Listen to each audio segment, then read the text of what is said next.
ತುಲಾ ರಾಶಿಯವರ ಬಗ್ಗೆ ಈ ಜನ್ಮ ನಕ್ಷತ್ರಗಳು ಚಿತ್ತಾ ನಕ್ಷತ್ರದಲ್ಲಿ 3, 4ನೇ ಚರಣ ಬರುತ್ತೆ. ಸ್ವಾತಿ ನಕ್ಷತ್ರದ 4 ಚರಣಗಳು ಬರ್ತವೆ. ವಿಶಾಖ ನಕ್ಷತ್ರದ ಮೊದಲ 3 ಚರಣಗಳು ಈ ತುಲಾ ರಾಶಿಯಲ್ಲಿ ಬರುವಂತದ್ದು. ಈ ವ್ಯಕ್ತಿತ್ವ ಯಾವ ತರ ಇರುತ್ತೆ, ಈ ಜನಗಳ ಒಂದು ಗುಣ ಸ್ವಭಾವದ ಬಗ್ಗೆ ಮಾಹಿತಿಯನ್ನ ಬಹಳ ಇದು ವಿಡಿಯೋ ಇಂಪಾರ್ಟೆಂಟ್ ಆಗುತ್ತೆ. ನಿಮಗೆ ವಿಡಿಯೋ ನೋಡಿದ್ಮೇಲೆ ಗೊತ್ತಾಗುತ್ತೆ.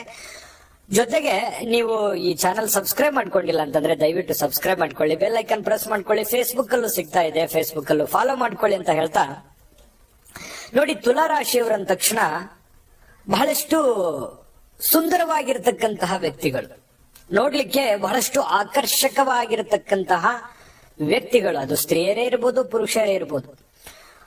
ಅಲಂಕಾರ ಮಾಡಿಕೊಳ್ಳಲಿಕ್ಕೆ ಬಹಳಷ್ಟು ಈ ಆಭರಣಗಳು ಅಥವಾ ಏನೋ ವಸ್ತುಗಳು ಅಥವಾ ಹೊಸ ಬಟ್ಟೆಗಳು ಬಹಳಷ್ಟು ಇಷ್ಟಪಡ್ತಕ್ಕಂತಹ ವ್ಯಕ್ತಿತ್ವ ಆದವರಾಗಿರ್ತಾರೆ.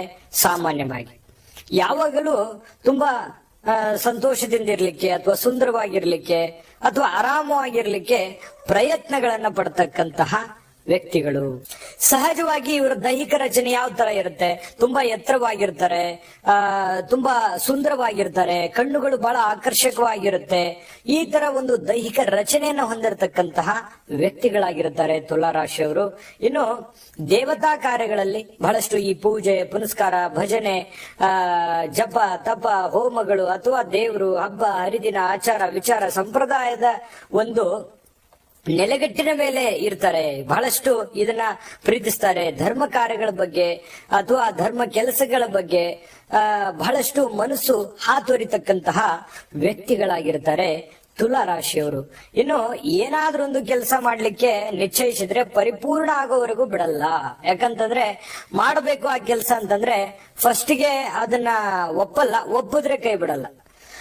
ಹಿಂಗೇನೆ ಈ ತುಲಾ ರಾಶಿಯವರು ಯಾರನ್ನು ಇಷ್ಟಪಡಲ್ಲ. ಒಂದ್ ವೇಳೆ ಇಷ್ಟಪಟ್ರೆ ಅವ್ರ ಕೈ ಬಿಡಲ್ಲ. ಇವರಿಂದ ಯಾರಿಗೂ ಮೋಸ ಆಗಲ್ಲ. ಯಾಕಂದ್ರೆ ಮೋಸ ಮಾಡುವಂತಹ ವ್ಯಕ್ತಿಗಳಲ್ಲ, ಮುಗ್ಧರು, ತುಂಬಾ ನಿಪುಣರು, ಅಧ್ಯಯನಶೀಲರು, ತಾಳ್ಮೆ, ಜಾಣ್ಮೆ, ಬುದ್ಧಿವಂತಿಕೆ ಇರುವಂತಹ ವ್ಯಕ್ತಿಗಳಾಗಿರ್ತಾರೆ. ಆಕಸ್ಮಿಕವಾಗಿ ಕೆಲವೊಂದು ಸಂದರ್ಭದಲ್ಲಿ ನಷ್ಟಗಳು ಸಂಭವಿಸುವಂತದ್ದು, ಯಾರದೋ ಒಂದು ನಂಬಿ ಮೋಸ ಹೋಗುವಂತದ್ದು, ಅಥವಾ ಬೇರೆಯವರಿಗೆ ಸಹಾಯ ಮಾಡಿರ್ತೀರಿ, ಮನಸ್ಸಿಗೆ ಅವರೇ ಘಾಸಿಗೊಳಿಸುವಂತದ್ದು. ಈ ತರದ ಅನುಭವಗಳು ಸಿಕ್ಕಾಪಟ್ಟೆ ನಿಮ್ಮ ಜೀವನದಲ್ಲಿ ಆಗಿರುತ್ತೆ. ಎಷ್ಟೋ ಜನರಿಗೆ ಹೆಲ್ಪ್ ಮಾಡಿರ್ತೀರಿ, ಅವ್ರ ಕಡೆಯಿಂದ ಏನು ಹೆಲ್ಪ್ ಸಿಗಲ್ಲ. ಅದು ಮನನ್ನು